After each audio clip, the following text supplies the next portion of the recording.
Hurry learned to count time by the way other people's breathing changed around him, the shallow coming and going of panic, the steady thrum of a monitor when a rhythm returned, the small exhale that meant someone had decided to keep fighting. That measure of time lived in his hands, the precise, unadvertised work of holding, of steadying, of making space where something fragile might recover. Ethan Ward kept his jacket zipped tight against the hospital chill, and his shoulders folded around the world in the same way he folded himself around his daughter at night, protective, practical, wordless. If this story moves you, please stay until the end and consider subscribing. Share one word in the comments that this moment brings to you and help lift up the quiet people who hold us steady. Rain came in sheets that night, throwing fluorescent light into low, quick streaks along the emergency entrance. The radio on the desk crackled with an ETA, and the gurney, wrinkled plastic, a scent of antiseptic and wet wool, was already on the doors. Ethan had been a medic in another life. The years in uniforms and desert heat had taught him the economy of movement. He moved with that vocabulary now, inside a different kind of chaos. A security jacket over his chest, a badge that said Ward clipped to a strap, and a worn leather bracelet at his wrist with a tiny heart in his daughter's handwriting braided into the cord. Male, mid-30s, single vehicle, report of blunt trauma, the radio said. The voice had the flat competence of people who practiced steadiness. Ethan met the stretcher as it bumped into the bay. A young man, teeth gritted, pulse thready, airway noisy. The nurse at the head, Jenny, already had a gloved hand on a line. Dr. Reyes barked orders with the calm of someone who'd seen worse but refused to be ruled by it. Ethan didn't need permission. His hands found the collar, steadied the jaw, cupped a cheek to keep the airway aligned. He slid a gloved hand beneath the tarp where the paramedic had started an IV and held a tube steady. He felt, like a muscle memory that was both blessing and cut, the urge to fix things instantly, to set broken pieces in order by force of will. That impulse had kept him alive then and kept others alive. "He's losing a bit of volume," Jenny said. "We need to move him into a resuscitation bay." Ethan's mouth worked around a breath. "I'll help." His voice was small but precise. He worked, finger steady. He'd patched chest wounds with less than this, and had told a sister her brother would get through it when the words were harder than any tourniquet. Here, the stakes were different, but the craft the same. Keep airway, keep blood moving to brain and heart, buy time for surgical hands.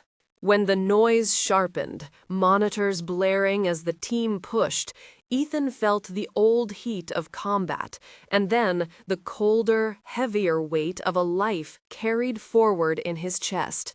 Grace's small face in the morning, the way she tucked her drawing under his plate like a talisman.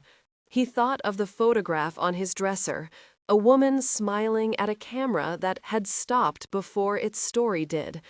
He felt survivor's guilt like cold stones where warmth should be, and for a fraction of a second, the world narrowed to the single, precise mission of keeping this man breathing. Outside the bay, a woman in a dark coat, too expensive for a place that smelled of bleach and urgency, watched from the corridor. Olivia Hart's shoes made no sound on linoleum. Olivia had been scheduled to arrive for a donor reception in the hospital's conference center, a fundraiser for the new cardiac wing. She had arrived early when the storm snarled traffic and had been shown the emergency entrance as a courtesy. The chaos moved with her like a backdrop she couldn't ignore. Marcus, her assistant, hovered near her elbow, holding an umbrella like an afterthought of caution and press strategy. "Do we have contact with the family?" Marcus said quietly. He kept his voice smooth, the way he kept everything smooth. Olivia's lips thinned. She had made a career out of assembling polished surfaces, annual reports, photo-ready checks, staged donations. But the hospital's heartbeat in a corridor felt foreign and specific in a way boardrooms never were. She had been a figure on billboards and in press releases, decisive, unbothered, the answer when problems needed to be solved from above. Up close, beneath the coat and behind the practiced composure, there was an exacting loneliness and a hard-earned skill for shutting down small human things so they wouldn't complicate the big ones. "Not yet," she said. "Let's keep them updated. We don't need anything that looks messy." Marcus inclined his chin, and Olivia watched the team work.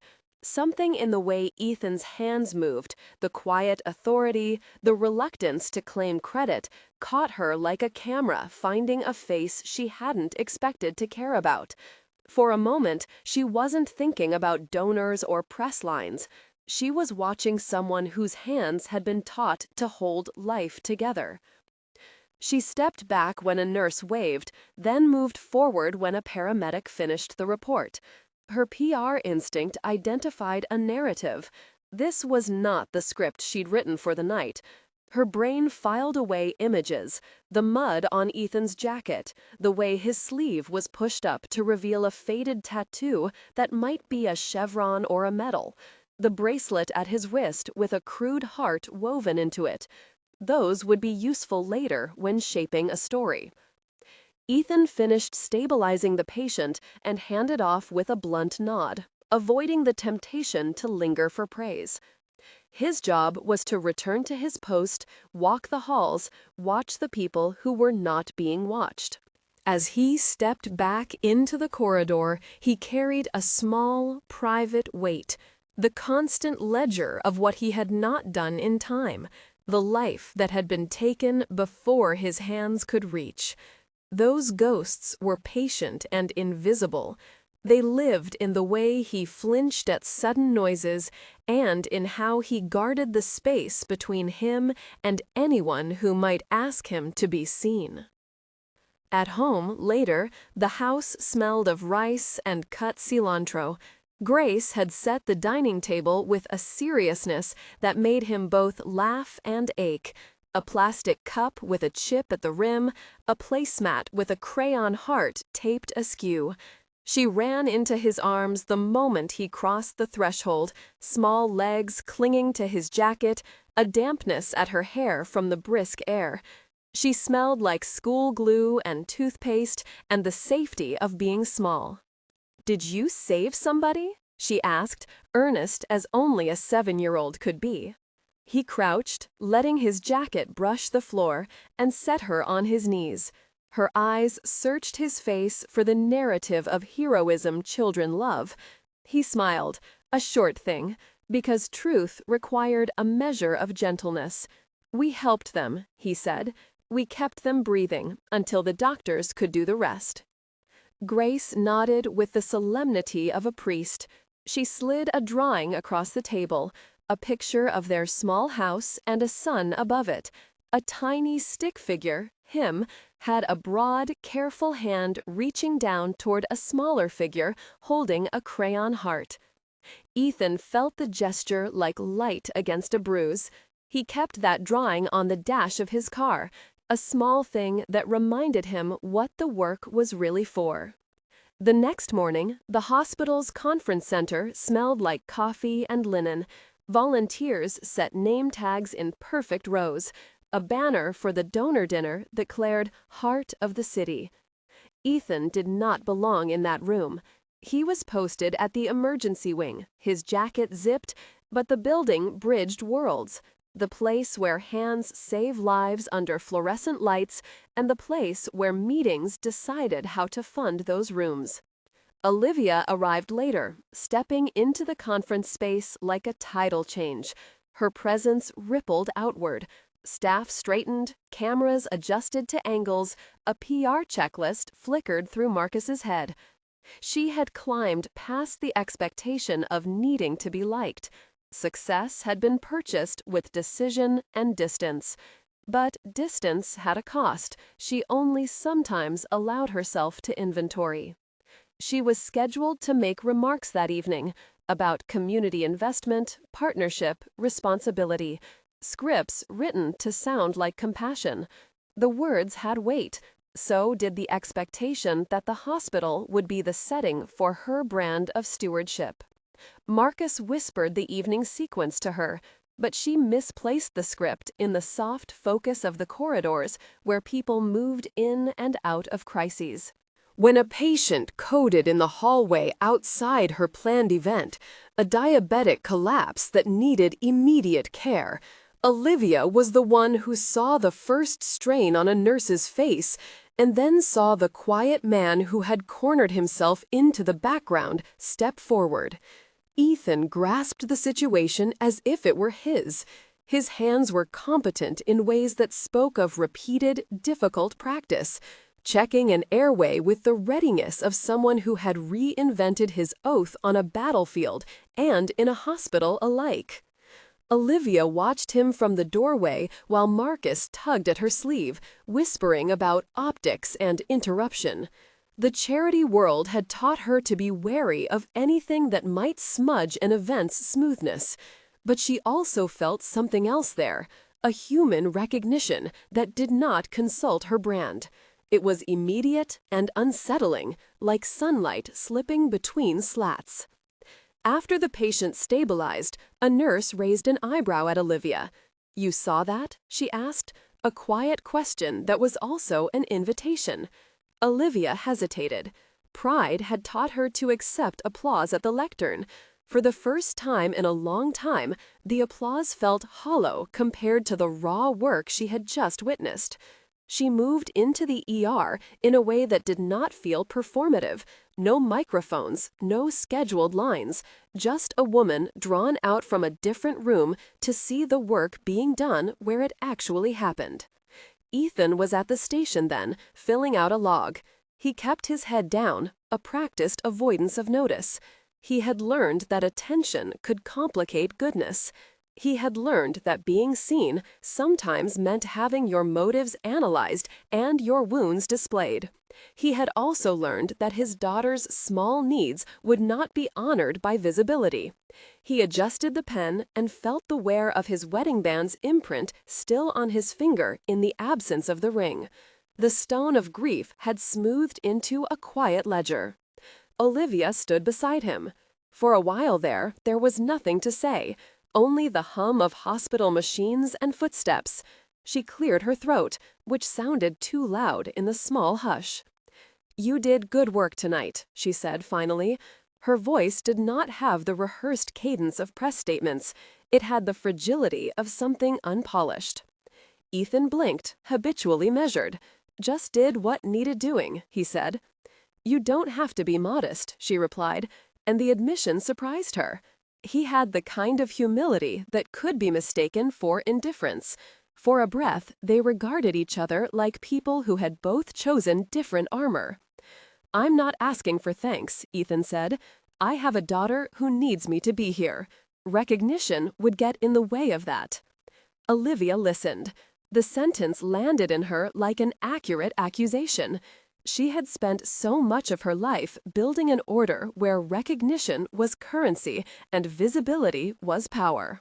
To see a man refuse visibility because it would harm his child, because it would invite a life that might fracture his care, was like reading a page in a moral grammar she had not learned.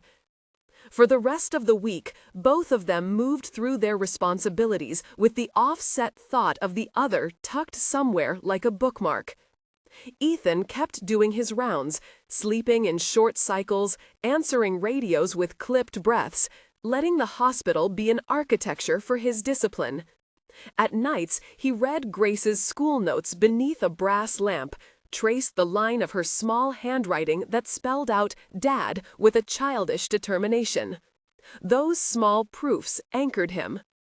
Olivia met with donors who praised philanthropic strategies and admired the glossy renderings of the new wing. She signed checks and read reports with a kind of surgical care for numbers. But she found herself returning to the corridor memory. A man with a bracelet of braided thread, hands that belonged to someone who did not want to be seen, and the image of a child's stick figure with an oversized hand outstretched. Her inbox insisted she maintain cool distance, but her impulses tugged toward a heavier stewardship than headlines. Marcus noticed. "You keep bringing him up," he said during a debrief. He kept his voice low.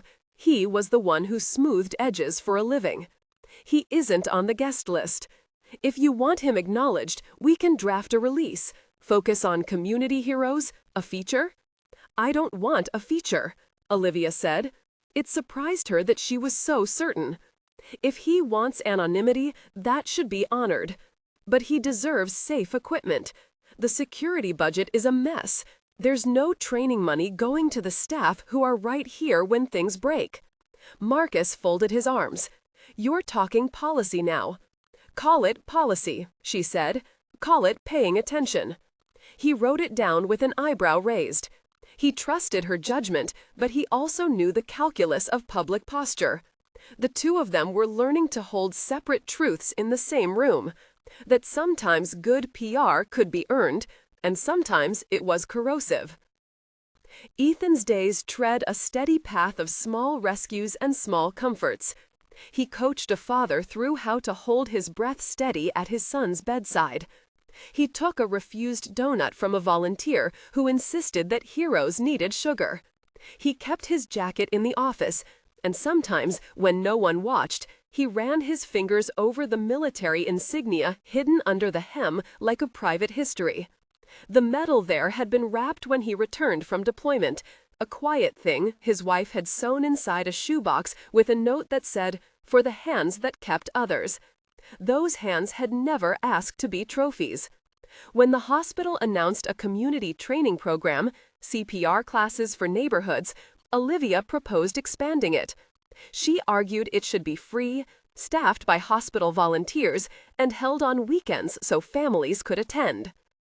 And her idea was meetable with practical support, and it would highlight the hospital's role beyond acute care. Marcus spun this into a polished narrative, a chance for the hospital to be seen as a community center, a hub. But between the talking points, Olivia put a different insistence, that the training be taught by people who knew what it meant to keep breathing in a storm, by people who had done the work and not just read the manuals. Jenny, the nurse who had watched Ethan that first night, called the security office. "You should teach a few classes," she told him. "You have the vocabulary people need." He deflected. "I'm not an instructor," he said. "I just do what I can." "You're more than that," she answered. She had seen him steady lives and steady the unsteady. She knew the way he held a patient's hand as if that touch could buy time. He agreed to come in on a Saturday to help, mostly because Grace liked to color with other kids and could be in the hospital's child program while he taught. When he arrived, parents hovered with anxious questions. A teenage volunteer asked how to keep hands calm during crisis. Ethan found himself translating things into phrases people could carry home. "Compress straight, not lazy," he told a father. "Don't be afraid to do something rather than nothing. You can learn to hold a life steady." Olivia attended one class under the pretense of seeing how the program ran. She stood against a wall, arms folded, watching Ethan speak without stagecraft. He had a habit of explaining things with gestures that made sense. A palm to the chest, a count to help you keep rhythm, the place where pressure felt like promise. She watched Grace at his side, coloring a bright sun with a concentration that made Ethan's mouth thin.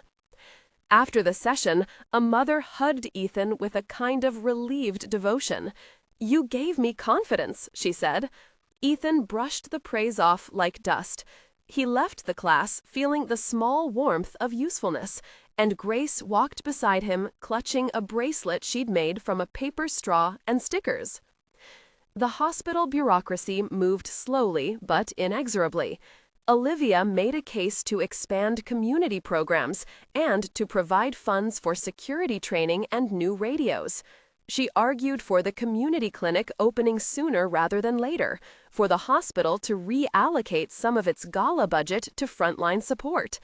Marcus polished the proposal in a way donors would understand. Jenny and Dr. Reyes provided clinical endorsements. Olivia's influence made spreadsheets bend, but she learned that real change required more than checks. It needed willingness from people who had never wanted to be visible to step into a new kind of partnership. Ethan kept his face to the ground of daily duty. He refused interviews, refusing to be framed as a savior or as a mascot. That reticence gnawed at Olivia's plans and at her conscience. There was a risk, she told herself, in converting private sacrifice into public narratives. But there was an equal risk in letting people remain invisible while relying on them for the health of a community. They met again, later, in a corridor where the rain had not yet ceased, but the hospital's lights were softer. Olivia carried a single envelope, white and spare, with a note inside that said what policy could make hard to voice. We need better radios, we need training, and we'd like to build the clinic near River Park, closer for families. She slid it across without ceremony. Ethan picked it up, read the typed language that would become policy if it moved the right people.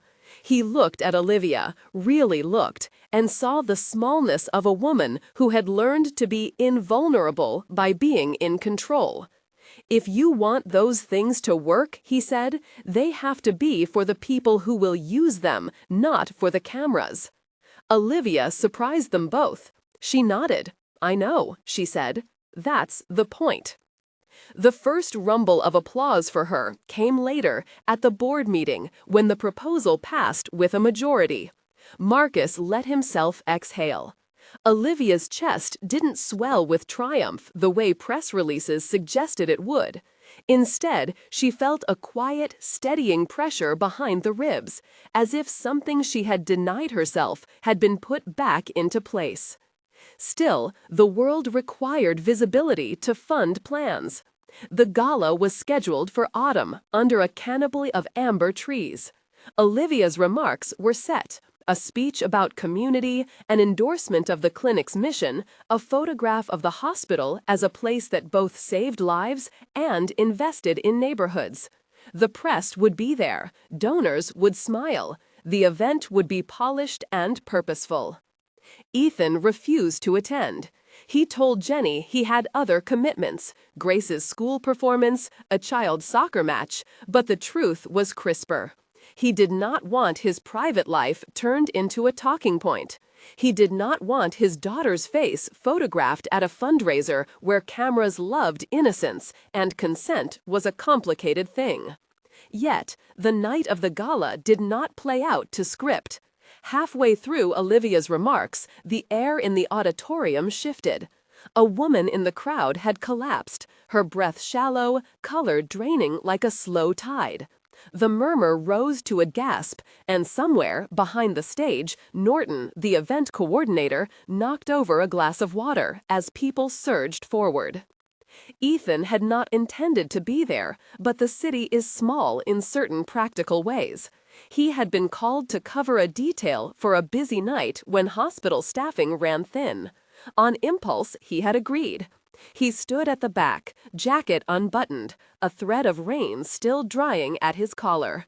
He saw the collapse and moved as he always did, without announcement, with a resolve worn into his shoulders. The lights, the cameras, the polite distance, none of it mattered in the immediate. He knelt, felt for a pulse that was irregular, and ordered a simple course of action. In dung. Someone handed him a pair of gloves. His hands moved like instruments tuned by repetition. The audience, unpracticed in crisis, pulled back and let the professionals take the floor. Olivia watched from the stage, frozen in a spotlight that suddenly felt too bright. He stabilized the woman with a practiced efficiency that did not ask for applause. He kept her breathing until paramedics from the ER could take over. When the patient was secure and the crowd's panic had settled into a polite, murmuring concern, Olivia stepped off the stage before her scheduled Q&A and pressed through the circle of staff toward him. For the first time in a public room that had been staged to flatter her, Olivia found herself in the presence of someone who refused the script.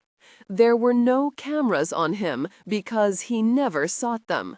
Her chest tightened with a realization that recognition without the person's consent could be a kind of theft. "Ethan," she said simply, and her voice had the smallness of someone who had just learned what it felt like to fail to understand. He glanced at her, the wetness of the night drying on his jacket. "Olivia," he said. There were 1,000 cameras in the room and 1,000 hands that could make the next moment into a story about a CEO and a hero. Olivia understood instruments of narrative the way most people understood language. Her choice, then, would ripple. She could take the moment and use it to stage a curated narrative, her speech about unsung heroes, the plaque, the donations, or she could let the story remain the quiet seam it had been. Her jaw set, and for the first time at a public event, she walked away from the microphone and toward a small circle of people who had been doing the work with no audience. She crouched down, not to pose, but to speak, and she said the words that would unsettle the polished schedule of the night. "Tell me what you need." Ethan looked at her then and saw, candidly, that she meant it. Her head tilted toward him like a compass finding north. He hesitated.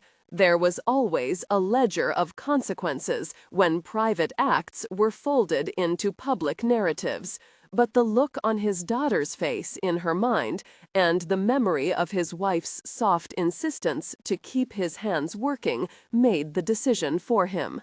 "Radios and training," he said. "Real radios, not the cheap ones that drop out. Training that goes beyond a 1-hour orientation. Stipends for staff who give extra hours. And," he paused, a weight of another kind rising, "don't make it a campaign. Make it part of the hospital's bones. If you're going to give, give in a way that stays." Olivia listened, her hands folded in her lap, and the room's noise moved around them like ocean. She heard the list, and heard beneath it a trust that could be broken if handled poorly. She believed she could bear that risk. "Then let's do it," she said. The words were not a press-ready slogan. They were small and precise, the way she had learned to make decisions when she wanted an outcome that lasted. As the administrators and donors recalibrated their applause into a new narrative, a photograph found them, loose, candid, a CEO kneeling by a security guard, the two of them huddled under the auditorium's soft lights. Someone would later call it authentic. Someone would later ask for permission to publish. The photograph would travel. But in the moment, the texture of the scene was the important thing. The way hands met, the way a jacket stilled like a fortress put down for a minute. Ethan looked down at his own hands, at the circle of skin that bore the faint remnants of a military tattoo, at the bracelet Grace had made. He felt, for the first time in years, that recognition might be something he could carry without losing the tether to his daughter. He thought of his wife's voice in the quiet of memory, telling him that hands do their work whether acknowledged or not. He thought of the ledger of what he had done and the ledger of what he had not. Olivia rose then and went back to the lectern. She did not return to the script they had printed for her. Instead, she spoke plainly about community and about listening. She spoke of the unexpected ways service presents itself. Her words were not a grand manifesto, but a reconciling of attention to need. The crowd responded with attentive silence more than applause, and the sound felt like a small salvation. That night, when Ethan drove home, the rain had stopped. The city's sky was a slow wash of gray that hinted at the possibility of sun. He parked beneath a street lamp and took Grace's drawing from the dash. He smoothed the creases and looked at the tiny heart she had drawn beside the house. He placed his hand over the child's scrawl until the paper warmed with his skin. In the quiet of their kitchen, Grace traced the outline of a bracelet she'd made in the hospital's kid care. "Did you help the lady, Daddy?" she asked. "Yes," he said. He sat at the table and folded his hands around a mug of coffee gone cold. "We helped her." Grace held up her small bracelet and slipped it onto his wrist, the crude nut of stickers and straw. "So you'll remember," she explained simply. He let the bracelet sit with his real one, an odd pair. One a remembrance of a life that had been, the other a promise his daughter made without knowing the size of the world. The bracelets bunched at his wrist like anchors for two different kinds of promise. Outside, a small, hesitant light in the east promised a sunrise that might be more than a phrase. Ethan thought of how the hospital was not a place of finality, but of exchanges, of needs met, and of those who would teach others how to meet them. He had built a life where service was its own ecosystem, where recognition was a risk he measured against his daughter's safety. He felt the new proposal like a bridge forming, a way to make the work steadier without making it conspicuous. But the bridge needed work. Funding needed allocation, policies needed rewriting, training programs needed time and consistent people to steward them. The proposal would meet resistance in boardrooms and in the small bureaucracies that keep large institutions moving. For every person lifted by a new clinic, there would be steps of negotiation, of meetings where urgency could be neutered by process. These were the real tests, the slow, patient labor that matched the immediate, sharp work of keeping a pulse. Olivia, too, carried a complicated relief. She had made a public choice that would alter her brand's tidy lines. Marcus worried about optics, but she had decided that a few messy moments were better than an elegant indifference. There would be headlines, there would be questions. There would also be people learning to breathe for each other in neighborhoods that had long been treated as afterthoughts. When the early morning light finally came, it painted the hospital in a soft wash. Ethan held Grace's crayon sun drawing close as they walked to the car. He folded his jacket over his arm like a promise. Somewhere in the next season, a clinic would open, doctors would set schedules, community members would sign up for classes, and the verbs of service would become routine verbs: teach, equip, tend. His life, however, would remain a careful balance, the quiet work of keeping life steady and the new demands of a system that wanted to make visible what had been invisible. He worried that attention might warp his daughter's childhood into a tableau.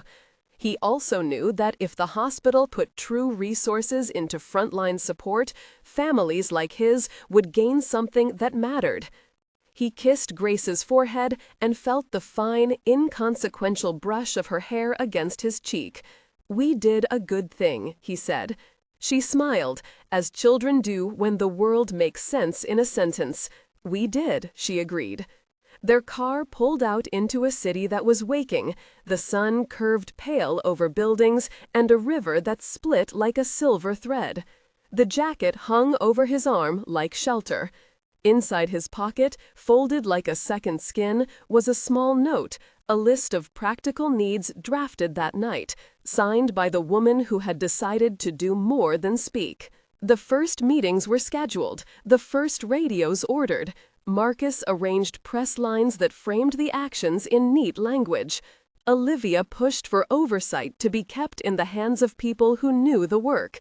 And Ethan, always Ethan, kept showing up, balancing patient loads, teaching Saturday classes, and most nights making sure his daughter went to bed with the certainty that the world could be held.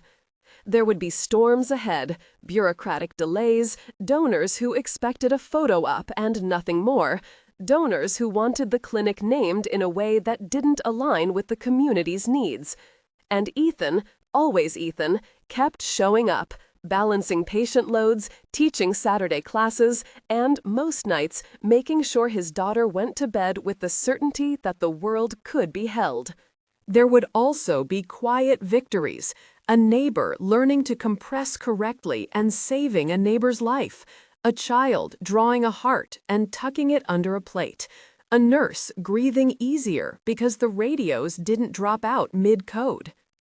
On the morning the funding passed, Olivia sat alone for a moment in the quiet of an office that had always felt too big.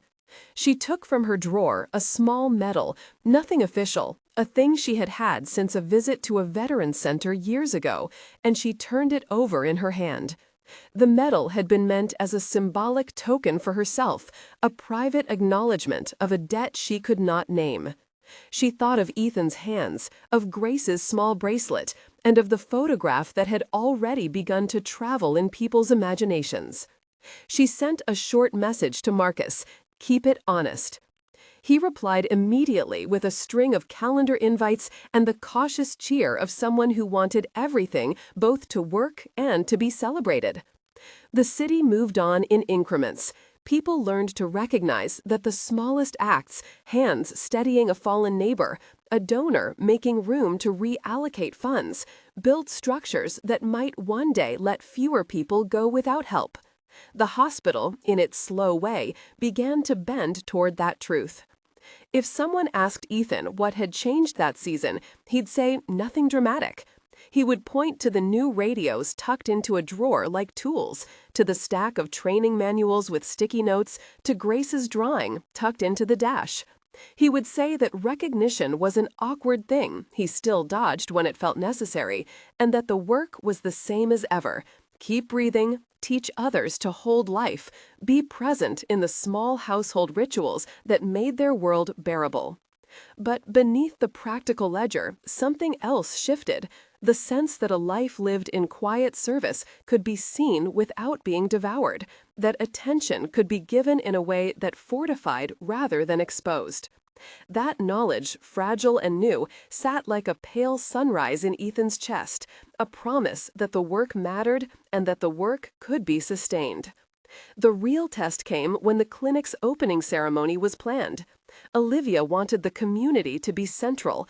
A selection of neighbor voices, not just donors, would be given time to speak.